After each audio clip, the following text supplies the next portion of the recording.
ও আমার প্রিয় ভাইয়েরা, রসুলের উপরে দরুদ শরীফ পড়বেন, মৃত্যু পর্যন্ত আপনার ঋণ হবে না। রসুলের উপরে দরুদ শরীফ পড়বেন, হঠাৎ মৃত্যু হবে না। রসুলের উপরে দরুদ শরীফ পড়বেন, অপমৃত্যু হবে না। রসুলের উপরে দরুদ শরীফ পড়বেন, গাড়ির নিচে চাপাই মরবেন না। রসুলের উপরে দরুদ শরীফ পড়বেন, পানিতে ডুবিয়ে মরবেন না। রসুল উপরে দরুদ শরীফ পড়বেন, আগুনে জ্বলিয়ে মরবেন না। যারা দরুদের উপরে আমল করে, আল্লাহ রহমতের চাদর দিয়ে তাকে ঢাকিয়ে রাখেন। কেউ যদি একবার দরুদ শরীফ পড়েন, আল্লাহ রসুল ইরশাদ করেছেন সাল্লাল্লাহু আলাইহি আশারা, আল্লাহ তার উপরে 10 বার রহমত নাজিল করেন। আল্লাহ যাকে রহমতের চাদর দিয়ে ঢাকিয়ে রাখেন, সে কোনোদিন অপমৃত্যু মরতে পারে না।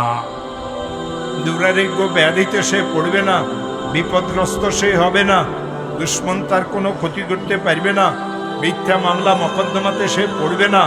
আজকের থেকে সকাল বিকাল সন্ধ্যা আল্লাহ রসুল উপরে দরুদ শরীফ পড়া শুরু করেন।